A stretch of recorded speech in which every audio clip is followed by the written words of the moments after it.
Hi, I'm Shoshana Lippman, and I'm here to tell you a story called Solntse, the girl at the end of the world.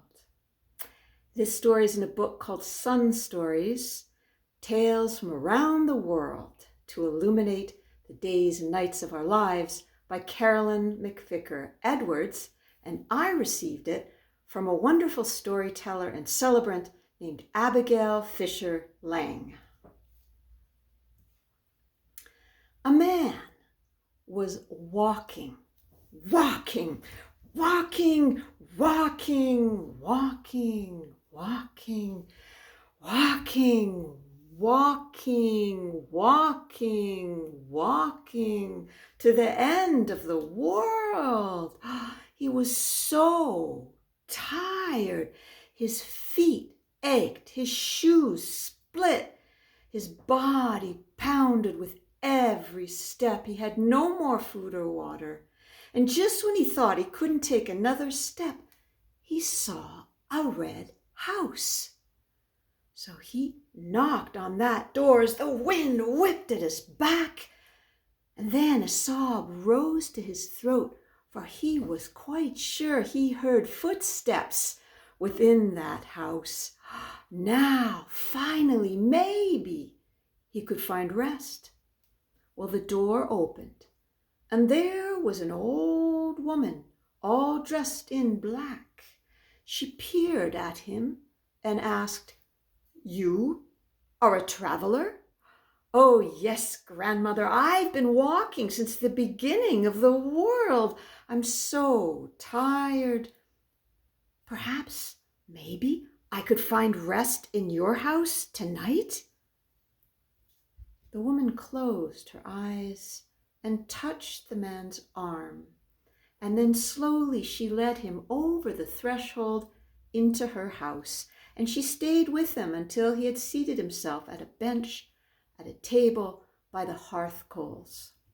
And then she brought him a big, steaming basin of hot water, a cake of soap, a scrap of cloth, and a rough towel. She said, "Wash. My daughter will return soon, and then we can eat." And she sniffed the air. "Could you do that? Take a sniff of this air.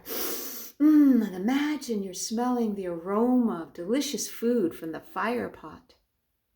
Well, the man bent over and took off those old worn shoes, and he pushed up his sleeves, and then he plunged his arms into that water, soaked up his hands, washed his face with that scrap of cloth, and then he took the basin down to the floor and eased his bare feet into that water.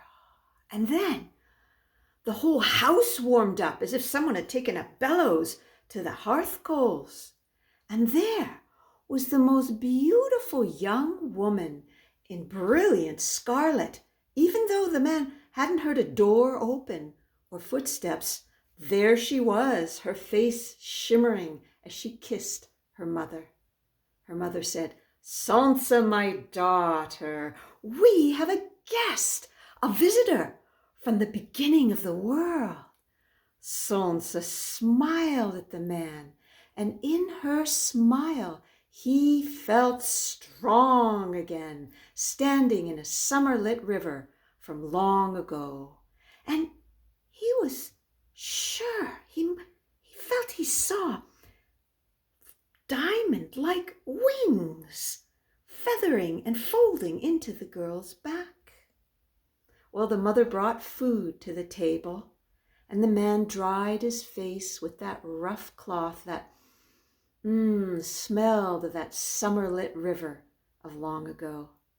They ate delicious stew and fresh, steaming bread.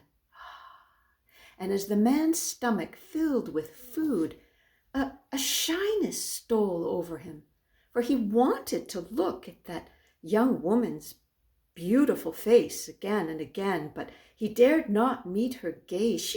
She was too bright. So he looked sideways toward her, stealing glimpses of her radiance secretly. Well, they finished eating, and the mother and daughter